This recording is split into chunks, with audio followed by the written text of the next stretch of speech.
Bonsoir à tous et bienvenue dans cette foire aux questions du bistrot du Parti de la France du mois de mars 2024. 40 personnes à nous écouter, ça a été vraiment une très bonne chose finalement de faire l'émission samedi soir exceptionnellement. C'était une exception, hein, on ne la refera plus. C'est juste que là j'avais mes partiels hier qui sont finis très tard, hein. J'ai fini à 22h40 mes partiels. Donc c'était nécessaire que je déplace l'émission et les partiels se sont plutôt bien passés. Donc j'ai vu deux mains qui se sont levées. Premièrement, Vivien, membre du Conseil national du Parti de la France et fier militant et auditeur de Normandie. Vivien, je vous donne la parole. Quelle est votre question? Bonsoir à tous, bonsoir Thomas, bonsoir Johan. Alors déjà, je tenais à féliciter les services de communication du Parti de la France pour la réalisation de l'affiche en soutien à Marion Maréchal. Je suis impatient de coller cette affiche qui va bien énerver et bien exciter tous les boomers de ce parti de mon département et leurs représentantes. Alors, ma question, moi je voulais apporter un sujet, je ne sais pas si vous avez entendu parler, de la salle humoriste, alors qui s'appelle Mao Drama. Alors lors d'un festival de Mediapart Festival, cette sale merde a appelé à prendre les armes, alors pourtant je ne défends pas Marine Le Pen, hein, mais à prendre les armes en cas de victoire de Marine Le Pen en 2027. Aucune réaction de la Terlouze de Darmanin, hein, comme vous le savez.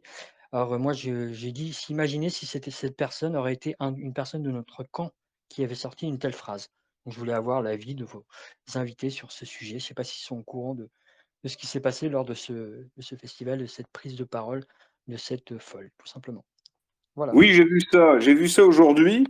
Effectivement, alors c'est assez amusant devant un public d'hommes blancs déconstruits. Sur la scène, il y a que quatre bonnes femmes, dont une lesbienne caricaturale et un noir. Je sais pas si il comprend bien ce qui est dit, enfin si c'est ce qu'il fait là. Et donc oui, on voit. Apparemment, c'est une humoriste. Je ne connaissais pas qui sort ça, en gros, oui, qu'il faudrait passer une lutte armée si Marine Le Pen arrivait au pouvoir. Écoutez, il y a qu'à regarder ces bonnes femmes qui doivent pas sentir la rose. Il y a qu'à regarder le public et se dire si ces gens-là, ils doivent même pas être capables de soulever une Kalachnikov ou ne serait-ce que de la faire fonctionner. Donc, je ne m'inquiète pas trop quand même, hein. Voilà, quand on voit ces dégénérés, ces bonnes femmes arrogantes qui parlent de prendre les armes contre la décision du peuple français, je pense qu'ils n'en feront strictement rien, que quelques tartes dans la gueule suffiront à les faire rentrer dans le rang, que voilà, de toute façon, ils en seraient bien incapables et que de toute façon, si des milices d'extrême gauche décidaient voilà, d'entamer une lutte armée, je pense pas qu'il serait très difficile pour un gouvernement qui en aurait la volonté, mais avec Marine Le Pen, rien n'est moins sûr, c'est-à-dire de les mettre hors d'état de nuire. Donc je ne pense pas que la lutte armée d'extrême gauche soit un réel danger dans le sens où ce sont des minables, ce sont des gens qui ont toujours craché sur l'armée, craché sur nos institutions, craché sur les institutions militaires ou policières qui, elles, forment au combat, forment à la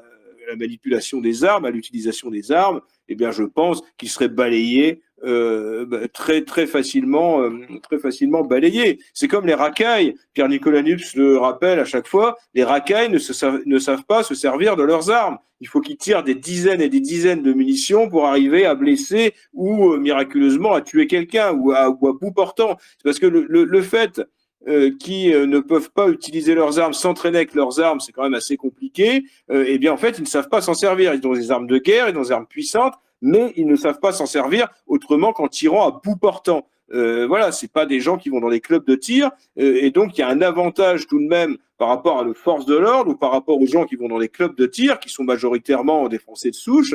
Eh bien, ils ne savent pas se servir de leurs armes. Donc c'est à partir de là, ce sera très compliqué pour eux d'organiser une véritable résistance armée face à des forces de l'ordre qui, eux, auront les consignes pour éliminer les gens qui leur tireront dessus. Très, très juste, et je rajouterais d'ailleurs en reprenant les éléments que nous avait appris Emmanuel Albach lors de son intervention à Synthèse Nationale en 2018. Alors, pour ceux qui ne le connaissent pas, c'est quelqu'un qui écrit beaucoup sur le Moyen-Orient et qui a eu une carrière assez mouvementée dans cette région du monde, qui a notamment travaillé avec les différentes polices en Arabie Saoudite, etc., et qui parlait du cas de la réémigration qui a été pratiquée par l'Arabie Saoudite en 2014. C'est-à-dire que l'Arabie Saoudite, à ce moment-là, a renvoyé chez eux plus de 2 ou 3 millions, je crois, de clandestins en situation irrégulière qui étaient présents sur son territoire afin de re-saoudiser l'économie, c'est-à-dire de rendre aux Saoudiens, aux citoyens nationaux saoudiens, beaucoup d'emplois qui avaient été trustés du coup par ces immigrés clandestins. Et ce qui est édifiant, je passe sur le détail du livre, mais ce qui est édifiant là-dedans, et il l'explique dans cet excellent discours que je vous invite à aller regarder sur Internet, c'est que si les polices du Moyen-Orient arrivent à mettre en place ce genre de politique avec les moyens limités, la formation très limitée dont ils disposent, face à des populations qui, elles, pour le coup, seraient crédibles dans l'hypothèse d'une lutte armée, quand on sait la facilité avec laquelle les armes circulent dans cette région du monde, il est complètement fantaisiste de croire qu'il y a réellement un risque de lutte armée contre un pouvoir en France, avec les institutions, les moyens légaux, techniques dont ils disposent. Il l'expliquait très bien, il disait, là on parle de l'extrême gauche, mais une crainte qui est souvent brandie dans nos milieux, c'est de dire, oui, mais les banlieues vont s'embraser, elles vont prendre les armes, elles vont se battre contre les forces de l'ordre, etc. Alors, il y a déjà les éléments qu'on a avancés tout à l'heure, que Thomas a avancé tout à l'heure, c'est-à-dire que l'essentiel des immigrés présents sur notre territoire s'en iront dès lors que les pompes aspirantes seront coupées, dès lors que les prestations sociales, le robinet des prestations sociales sera coupé. Donc déjà, il n'y a pas une velléité qui puisse vraiment justifier l'hypothèse d'un conflit armé. Et au-delà de ça, si on parle de façon vraiment très technique, très pratique, une guerre, ça demande une logistique, ça demande des munitions, ça demande des lignes d'approvisionnement qui viennent souvent de l'étranger, ça demande des soutiens étatiques de l'étranger. Donc l'extrême gauche n'est clairement pas en mesure de soutenir une guerre de haute intensité, dans le cadre d'une hypothétique guérilla ou que sais-je encore, à l'heure actuelle. Et les banlieues, même s'ils bénéficient d'effectifs un peu supérieurs à ceux de l'extrême gauche, et d'armes, notamment dans les cités, dans les caves, etc., avec les armes détenues illégalement, ils n'en ont pas non plus les capacités. Il l'expliquait très bien, Emmanuel Halbach, une guerre, ça demande des munitions. Il l'a vu lorsqu'il il fait partie de ces nationalistes français qui sont allés combattre au Liban à l'époque de la guerre civile, aux côtés des phalanges libanaises. Il nous expliquait très bien, une guerre, ça demande une quantité de munitions démentielle. Et c'est une chose d'avoir des armes dans le cadre de règlements de compte liés à la drogue, pour des conflits, pour de l'intimidation, pour des meurtres, exécutions, règlements de compte sporadiques entre bandes de narcotrafiquants. C'en est une toute autre, déjà d'avoir des armes qui sont adaptées à la guerre, dans un contexte de guerre, un contexte militaire, parce que bon, avoir une vieille Kalachnikov pourrie qui sert à faire mumus dans des clips de rap, c'est une chose, mais c'est une arme qui est vétuste, qui est antédiluvienne, la K-47, comme son nom l'indique, elle date de 1947. C'est un design qui est éculé. Donc, faute de mieux, de nombreuses milices dans le tiers-monde s'en servent, parce que voilà, ça ne demande pas beaucoup d'entretien, c'est un design qui est efficace, etc.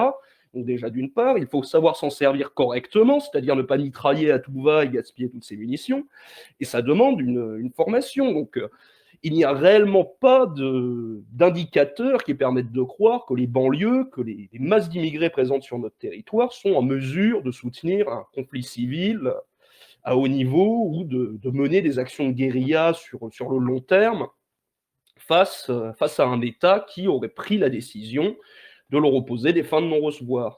Je pense qu'il faut garder, que toute raison gardée, on peut effectivement penser, c'est un peu une note d'optimisme à ce niveau-là, j'en conviens, mais qui pour moi est proche de la réalité.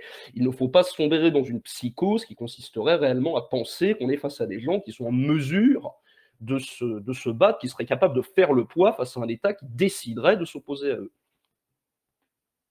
Je suis très content, Victor, que tu te souviennes de ce discours. Je pense être le seul en France à m'en souvenir, d'autant plus que c'était en matinée. Oui, je crois que c'était magistral, c'était un des meilleurs de synthèse cette année-là. Oui, 2018, là où j'ai connu Thomas d'ailleurs. Et effectivement, je suis content que tu t'en souviennes.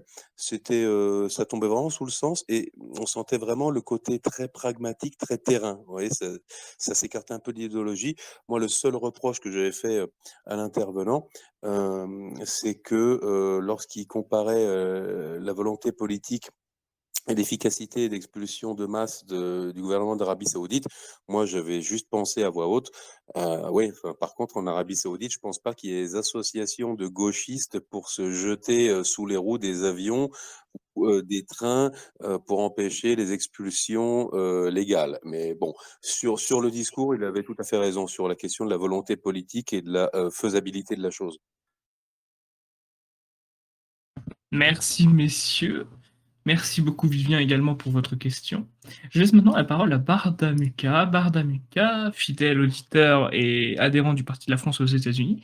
Quelle est votre question? Je suis pas encore adhérent, Alexandre. J'attends les promos. Bah, Non, pas encore. il faut adhérer peut-être. maintenant. Mais j'attends d'être coopté par Maxime Leroy, les cooptations avec une bonne bière. Voilà. Vous aviez parlé d'Asselineau.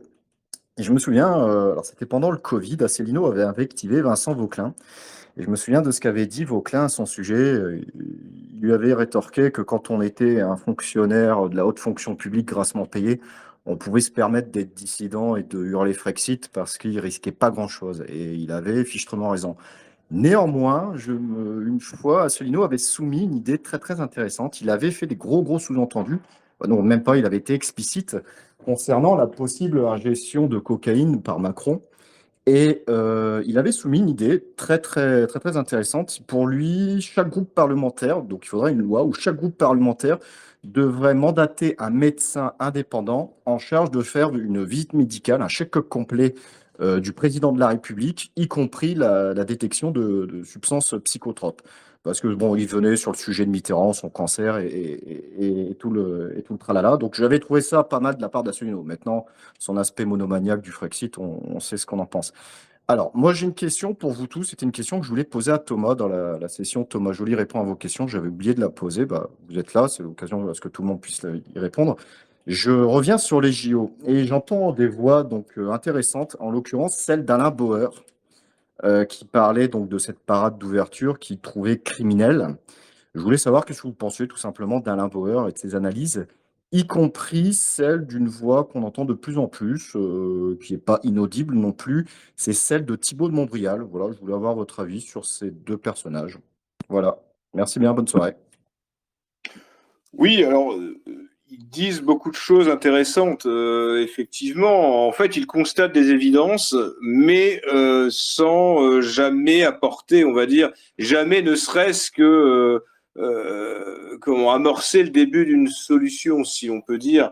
Ils sont assez spécialisés dans leur domaine, mais ça reste des gens du système. Mais c'est certain que le discours s'étant droitisé et décomplexé sur certains sujets, ils peuvent se permettre d'avoir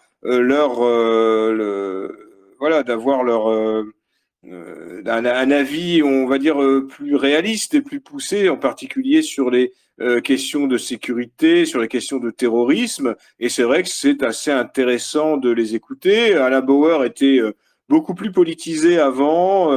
Bon, c'est un franc-maçon revendiqué, hein, et d'ailleurs de très haut Grand rang. maître de la franc-maçonnerie. Voilà, grand maître de la franc-maçonnerie, et c'est vrai qu'il a, mais ça, voilà, ça reste des hommes du système, et on peut avoir quand même une certaine méfiance, surtout dans le sens où il se refuse à aborder tout ce qui va au-delà du constat. Mais voilà, ils sont assez spécialisés, un peu comme Xavier Hofer aussi. Voilà, ce sont des gens qu'il est intéressant d'écouter parce qu'ils maîtrisent leur sujet.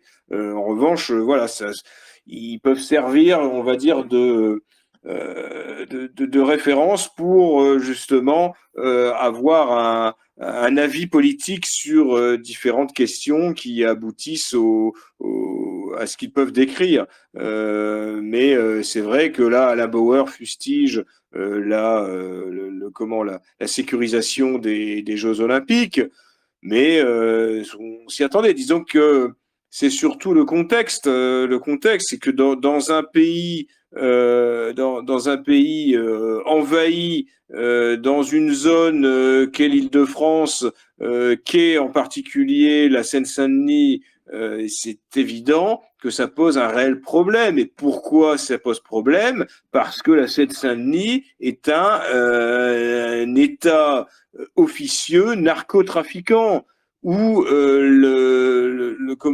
narcotrafic fait loi, où l'armée du narcotrafic fait loi, où une population ultra majoritaire extra-européenne et musulmane gère ce territoire, contrôle ce territoire, et que la police ne fait que des incursions dans ces territoires où elle ne peut plus intervenir de manière sereine, sans arriver en force, sans arriver à beaucoup, avec des consignes qui sont toujours de se retirer plutôt que de risquer de créer une situation, un incident, une bavure, ce genre de choses. Donc voilà, nous, ce qui nous importe en particulier, c'est le contexte politique, le contexte social, mais surtout le contexte, disons-le, racial. Voilà, que là, et que évidemment, ces personnes ne mettront pas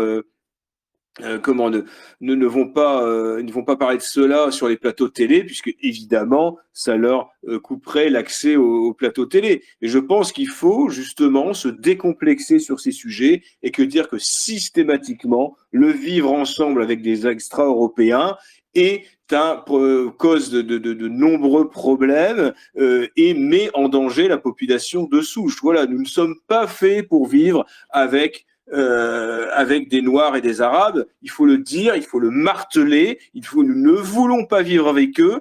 La plupart des Français ne veulent pas vivre avec eux, même les boomers macronistes, hein, personne ne veut vivre avec eux. Le problème, c'est qu'ils ne transforment pas ce désir en vote politique, malheureusement.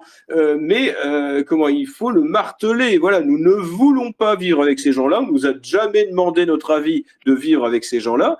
Et nous souhaitons que ces gens-là s'en aillent de notre pays. C'est ça, c'est l'enjeu de ces prochaines années. L'enjeu de ces prochaines années, de ces prochaines décennies, c'est justement de ne pas devenir minoritaire dans notre propre pays. Il faut dire systématiquement que le vivre ensemble ne fonctionne pas, n'est pas souhaitable, et que de toute manière, n'aboutira qu'à la disparition du peuple autochtone. C'est évident, c'est une évidence que même les gens qui ne sont pas de notre bord politique peuvent faire, puisque de toute façon, l'ensemble des Français, quelle que soit leur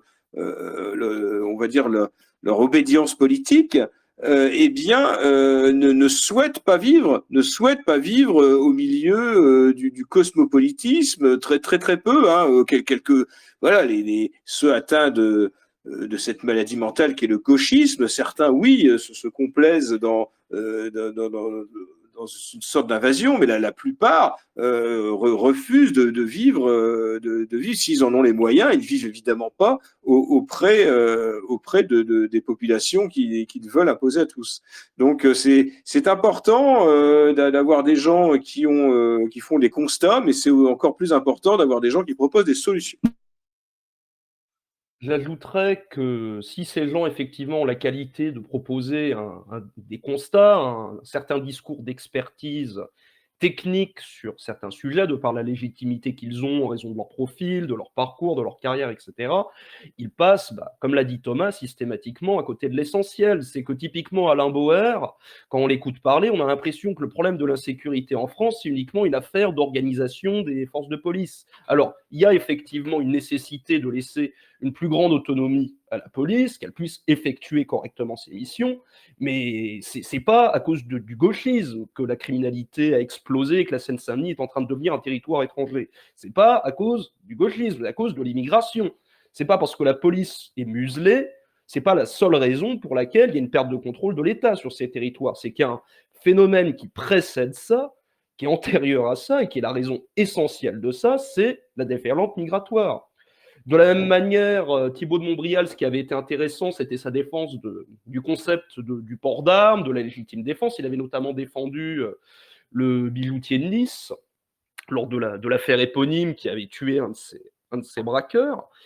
Donc là aussi, d'accord, ok, très bien, mais pourquoi il faut qu'en France, en 2024, il y a des gens qui soient armés. Pourquoi il faut qu'en France, en 2024, on se pose la question du pouvoir de la police? Pourquoi on a ces problèmes-là? Pourquoi la question se pose? Et ils sont toujours en circonvolution autour de ces sujets-là, comme l'a très bien expliqué Thomas, pour des raisons diverses et variées, pour garder l'accès aux plateaux de télévision, pour des raisons parfois même plus idéologiques. C'est que bon, n'oublions pas qu'Alain Bauer, d'accord, ok, super, il a une compétence sur les questions policières, mais c'est quand même un membre illustre de la franc-maçonnerie. Il s'est distingué par ses ouvrages sur le Grand Orient de France, qui, rappelons-le, a soutenu tous les délires de l'État, toutes les gageures de l'État en matière migratoire, tous les délires gauchistes anti-flics, anti-armée de l'État depuis 30 ou 40 ans. Donc, il y a des contradictions là-dedans. Alors, on ne sait pas trop à quel jeu il joue, mais c'est quelqu'un qui est très filandreux, à mon sens, Alain Bauer. Donc, méfiance. Il y a individuellement des éléments qu'il soulève, des points de vue qu'ils expriment qui sont intéressants, mais ce n'est pas des gens d'une éthique personnelle, ça reste des boutiquiers avant tout. Hop. Merci Finalement, je beaucoup. lui préfère Ah, allez-y, Frédéric. largement. Pardon. Oui, comme il avait demandé à notre fidèle auditeur, avait demandé à tout le monde, tout ce qui devait être dit sur Monsieur Bauer a été dit brillamment. Je voulais juste dire qu'en termes de criminologue, je préfère très largement Xavier Hofer, qui a une tout aussi bonne connaissance des dossiers, mais qui en plus, je le sais parce qu'un très bon ami criminologue qu'il a eu comme professeur à l'université, eh bien, m'a dit qu'il est notoirement connu comme étant de droite nationale. Donc voilà, je préfère Xavier Hofer, en plus de Bauer, lui va carrément ne pas mâcher ses mots sur les mesures coercitives à prendre vis-à-vis de ces gens-là. Oui, il a été membre d'Occident, Hofer, effectivement, c'est assez notoire. C'est une illustre exception dans les noms qui ont été cités. Tout à fait. Je laisse maintenant la parole à Dimé. Décidément, on est une communauté internationale parce qu'il est un adhérent du Parti de la France d'Allemagne. Dimé, quelle est votre question? Bonsoir. Alors, moi, j'aurais une question d'ordre politique, de mesures politiques. Parce que on peut traiter le problème migratoire par la migration, par exemple, la corruption, etc. Quelle solution vous avez face à ce fléau qui s'appelle les boomers? Parce que eux, ils sont en très, très, très grande partie. Ah, désolé. Ils sont très responsables de ce qui se passe en France. Donc, quelles seraient donc vos solutions vis-à-vis de ce fléau? Et juste une toute petite précision par rapport aux attentats de Moscou. Les 4 terroristes n'étaient pas des Russes, mais c'était des gens, des mecs du Tadjikistan. Voilà, merci. J'ai envie de dire, c'est presque une question pour moi, bien sûr, je serais pas seul à répondre. En plus, c'est intéressant aussi de voir des points de vue divergents. Pourquoi je dis que c'est une question pour moi? Parce qu'effectivement, les boomers, c'est un peu mon cheval de course, mon fer de bataille, puisque je suis profondément anti-boomer, il est vrai, je dois bien l'admettre. J'ai des petits soucis en interne sur le plan politique à cause de ça, parce que je suis un peu trop excessif dans ma position anti-boomer. Mais je suis totalement d'accord avec toi, Dimé, sur le constat que les boomers sont les premiers, on va dire, responsables de notre situation. C'est une génération qui a craché sur les générations précédentes. C'est une génération qui a condamné les générations suivantes. C'est une génération absolument que je trouve personnellement pas du tout adaptée à notre société actuelle et qui est qui est très médiocre d'ailleurs dans sa manière d'appréhender les nouveaux outils. Il faut que je me concerne un petit peu parce que je sais que les boomers font partie de notre communauté, mais c'est indéniable que sur le plan politique, et pour rester uniquement sur ce plan-là, il faudra expliquer aux boomers que la situation urge et qu'on n'est plus à l'époque où les migrants c'était quelque chose d'exotique et original. Non, non, et qu'aujourd'hui les migrants c'est absolument omniprésent et que c'est un vrai danger pour le peuple français et que ce n'est pas un délire d'extrême droite, un délire. Et vous savez, ils ont encore l'ancienne image de Jean-Marie Le Pen. Ils ont une image très négative de Jean-Marie Le Pen parce qu'ils ont été martelés pendant 40 ans par les médias qui crachaient sur lui. Que non, c'était une nécessité et que Jean-Marie Le Pen avait raison, qu'il était très avant-gardiste et visionnaire, et qu'aujourd'hui, on est dans la catastrophe qu'il décrivait. Donc personnellement, j'ai un point de vue très négatif sur les boomers. Bien évidemment, je vais laisser la parole à Thomas Joly, puisque la question elle est quand même d'envergure politique. Qu'est-ce qu'on va faire?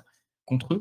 Et je laisserai bien sûr aussi la parole à Victor, qui est jeune et qui n'a pas forcément exactement la même vision que moi là-dessus, ainsi que Frédéric Cavalli, qui n'a pas du tout la même vision que moi, évidemment.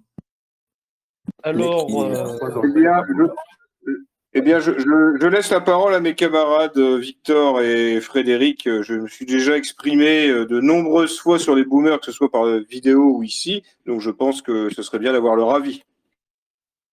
bon, je vais commencer, si tu me le permets, Frédéric.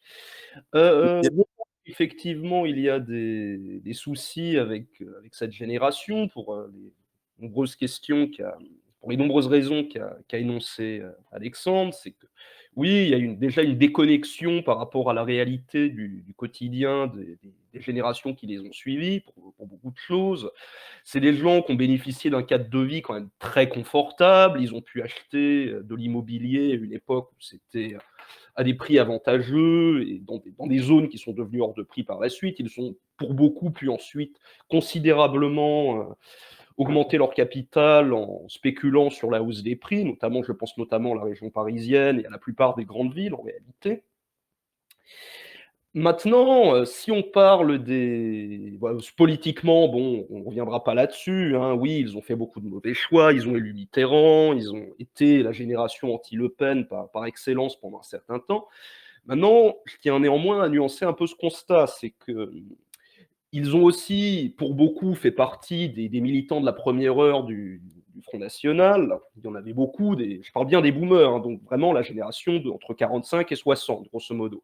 Il y en avait beaucoup qui étaient parmi les électeurs de Jean-Marie Le Pen, parce qu'ils avaient parfois des gens de leur famille un peu plus âgés, ou des parents qui, notamment, avaient combattu en Algérie. Il y avait une certaine nostalgie, c'est aussi une génération qui a fait service militaire. Donc il y a parfois, pour moi, c'est plus nuancé que ça, c'est qu'on retrouve des fois aussi un attachement à certaines traditions, à certains symboles d'une France qu'ils ont pu connaître, et qui a changé, n'existe plus par certains aspects, qui fait qu'on en a retrouvé également au sein des partis de droite nationale lors de leur création. Maintenant, voilà.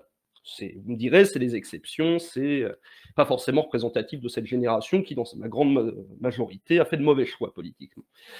Maintenant, si on parle de solutions concrètes, de ce que pourrait faire le Parti de la France à ce sujet, moi je pense que c'est une question qui est plus large. C'est celle de la légitimité qu'ont des gens qui ne sont plus dans la vie active, qui ne travaillent plus depuis un certain temps, à disposer de l'avenir du pays pour les actifs. Pour moi, c'est le symptôme d'un malaise, justement, qu'il y a par rapport à ça. Démographiquement, ils ont un pouvoir qui est énorme, parce que ils sont nés dans un contexte de boom démographique, le fameux baby boom, d'où le mot boomer. Et de fait, c'est une génération qui a fait moins d'enfants. Donc, ils constituent encore maintenant, ils ont bénéficié également d'une augmentation de l'espérance de vie avec les nouvelles techniques de soins, etc. Donc, démographiquement, ils pèsent un poids qui est considérable. Ce sont eux, le groupe d'âge, qui est faiseur d'élections, si on regarde la pyramide des âges.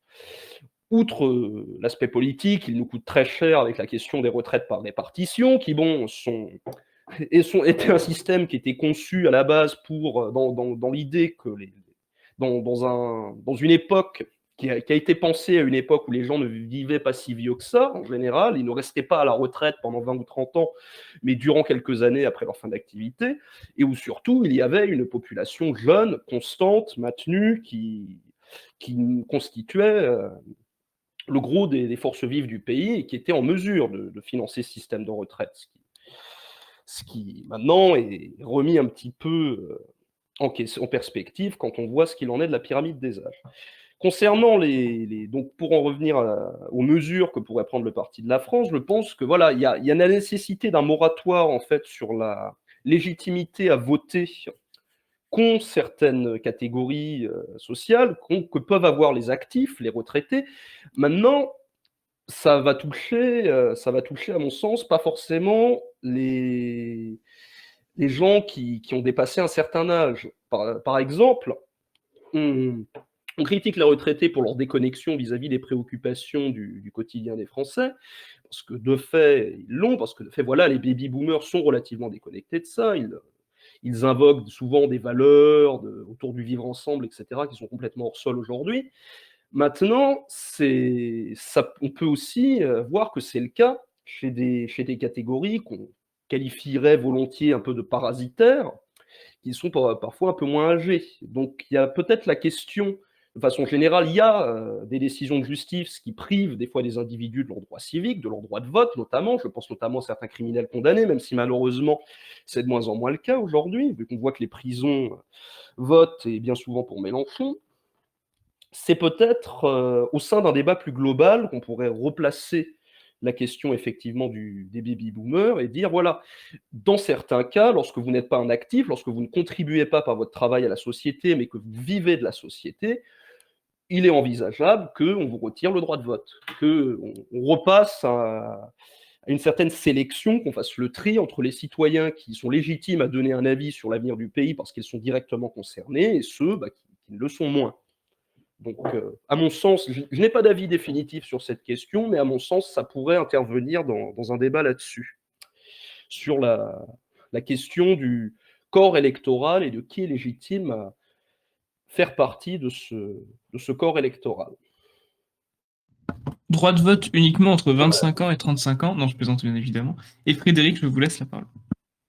Oui, alors Alexandre, je vais pas polémiquer avec vous, sachant qu'en plus, chaque fois, ce sont des échanges plutôt amicaux et voilà, sur le ton de la galéjade. Je vais pas non plus me faire l'avocat des boomers ce soir, puisqu'en plus, contrairement à ce que certains peuvent penser, je n'en suis pas, n'est-ce pas? Juste, moi, je pense que il faut quand même remettre des choses dans leur contexte. Alors après, c'est vrai qu'à ma décharge, j'ai peut-être une vision moins apocalyptique politiquement et électoralement parlant que vous sur cette génération, parce que moi, ayant toujours été un Parisien, moi, pour Paris, les boomers, ça a été inversement proportionnel à la France. Je m'explique. J'ai grandi dans le Paris chiracien des années 80-90, où là, Paris était une ville de droite. En 1989, Chirac avait même fait le grand chelem en remportant 20 arrondissements sur 20, chose impossible aujourd'hui, ou alors peut-être pour Hidalgo. Donc en fait, Paris, contrairement à la France, s'est gauchisé depuis. Alors je dis pas que pour moi Chirac, je le maintiens, hein, j'ai pas peur de le dire, ça a été le pire président de la Ve République de tous les temps. Mais les électeurs de Chirac, les fameux électeurs du RPR, Chirac Zemmour des années 80, étaient eux authentiquement de droite. Beaucoup d'ailleurs ont voté ensuite Front National et Rassemblement National, ou Zemmour. Mais ça veut dire, voilà, c'est peut-être, je me cherche pas les excuses, mais peut-être que pour moi, les boomers étaient peut-être les gens les plus à droite que j'ai côtoyés en tant que Parisien. Après, pour parler de façon plus générale et plus, sans, poursuivre dans le débat intergénérationnel du parti, mais plus pour répondre à Dimet, que je ne critique pas pour ses opinions. Mais je pense qu'aujourd'hui, la droite nationale est, c'est le moins qu'on puisse dire, morcelée.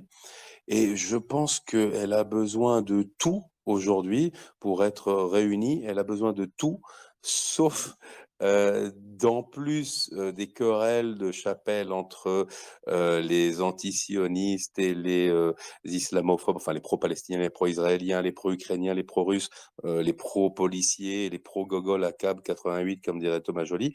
Elle a besoin de tout, sauf d'une énième querelle intergénérationnelle.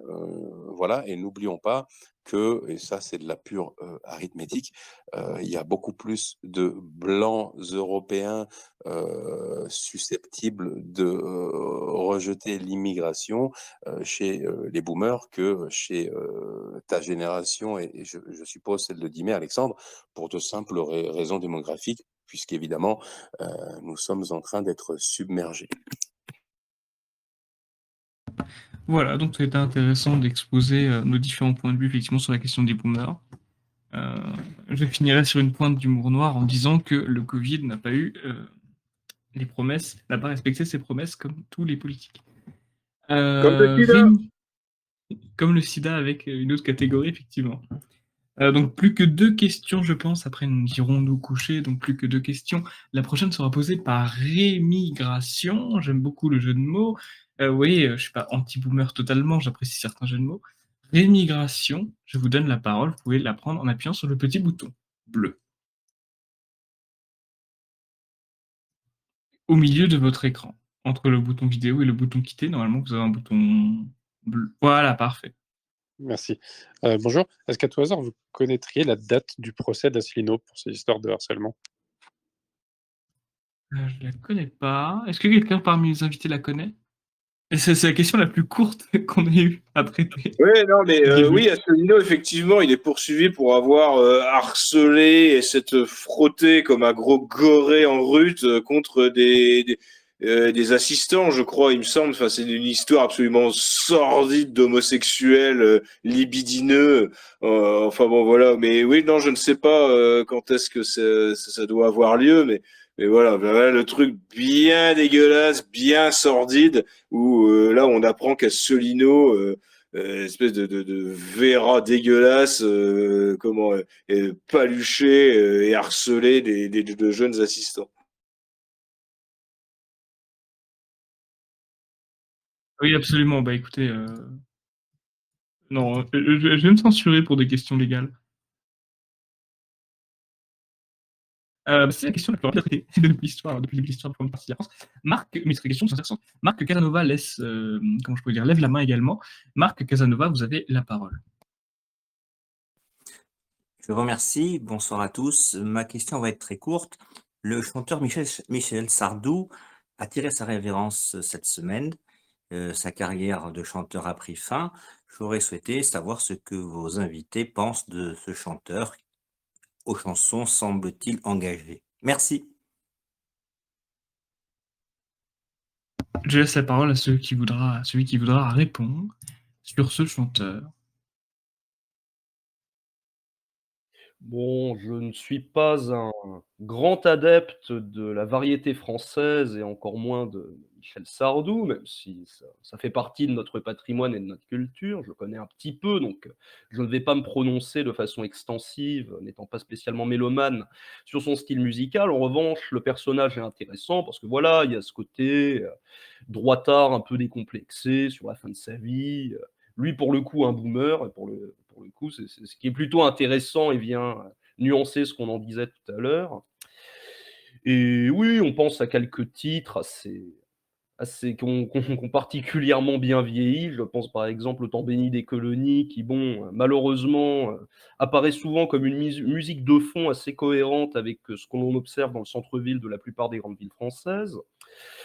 Il y a quelques très belles chansons qui, à l'international, sont passées à la postérité et sont, bien entendu, beaucoup plus représentatives de la France qu'Aya Nakamura. Je pense au Lac des Connemara, bien sûr, la plus connue, Ne m'appelez plus jamais France, ou d'autres encore. Donc bon, que l'on aime ou non le style musical ou la musique en elle-même, bon, c'est un personnage qui fait partie de la scène musicale française de la deuxième moitié du XXe siècle, qui mobilise souvent, voilà, plutôt des gens d'un certain âge, plutôt de droite d'ailleurs. Hein. C'est un peu, c'est un peu le chanteur des boomers droitards, des électeurs des grandes heures du RPR, des électeurs de Zemmour d'ailleurs aussi pour beaucoup. C'est un personnage qui, bon, a eu une assez longue carrière, une carrière assez bien remplie, assez parsemée de succès, qui a plutôt bien géré ses affaires d'ailleurs, en l'occurrence.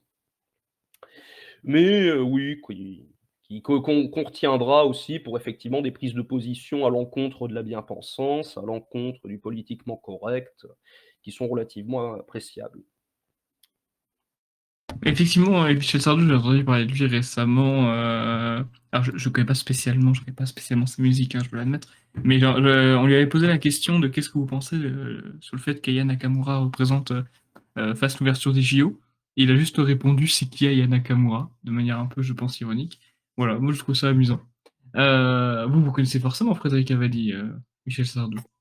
Oh oui, bah, disons que, un petit peu à mon insu, j'ai grandi, en fond sonore, malgré moi, dans les supermarchés ou, les transistors avec la musique de Michel Sardou que je ne trouve pas, désagréable, surtout par rapport à l'immense et immonde dégueulis, qui déferle, dans nos oreilles depuis plus de 20 ans, en France, chanson française.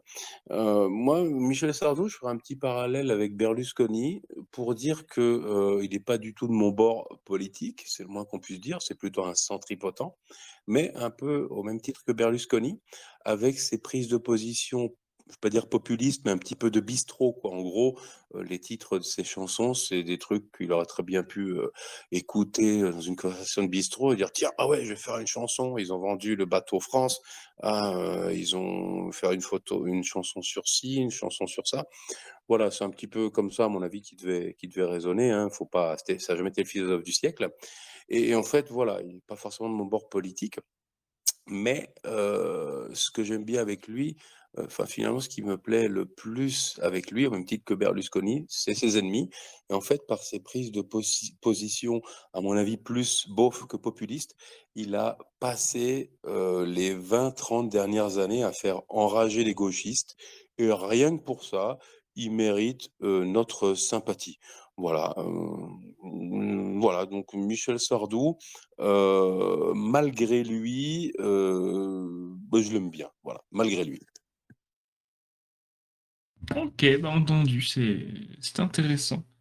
Je passe un peu pour l'inculte sur ce coup-ci, parce qu'effectivement, je connais pas grand-chose de Michel Sardou. Mais c'est aussi une question générationnelle, hein, je pense, on va pas se mentir. Écoutez, messieurs, j'ai été ravi d'animer ce bistrot du Parti de la France du mois de mars 2024 avec vous. C'était vraiment super sympathique. Soyez courtois, jeune homme. Oui, tout à fait, messieurs et mademoiselles, ça a été un plaisir. Excusez-moi, Sophie. C'est parce que j'ai l'habitude. Vous savez, après 95 émissions à dire la même phrase, c'est très rare qu'il y ait une femme, donc du coup, j'ai oublié. Oui, par c'est réflexe. pas un problème, il n'y a pas de souci. C'est par habitude, voilà, c'est par habitude. En tout cas, ça a été un plaisir, malgré tout, d'avoir fait cette émission avec vous, qui était quand même une émission très sympathique. On a parlé de plusieurs sujets divers et variés. Et merci, chers auditeurs, d'avoir été si nombreux ce soir, malgré le jour exceptionnel de son enregistrement. Et je vous invite bien évidemment à parler d'émissions autour de vous, à adhérer au Parti de la France. Il y a des auditeurs qui posent des questions chaque semaine qui ne sont pas adhérents encore. Enfin, je ne comprends pas. Qu'est-ce que vous attendez pour adhérer? Donc, adhérer le plus rapidement possible, ça c'est quand même, ça nous soutient énormément. Rien que le fait de nous écouter, de nous partager, ça nous soutient bien sûr, mais une adhésion, ça ne se refuse pas. Et moi, je vous donne rendez-vous la semaine prochaine pour une émission sur le Ramadan avec Pierre Cassan. Voilà. Donc, je vous dis à la semaine prochaine tout le monde. Bonne fin de semaine, bonne Pâques et bonne fin de semaine fin. Bonne fin de soirée à tous. Au Et revoir. joyeuse Pâques. Bonne soirée à tous. Au revoir. Bon week-end de Pâques à tous et à toutes.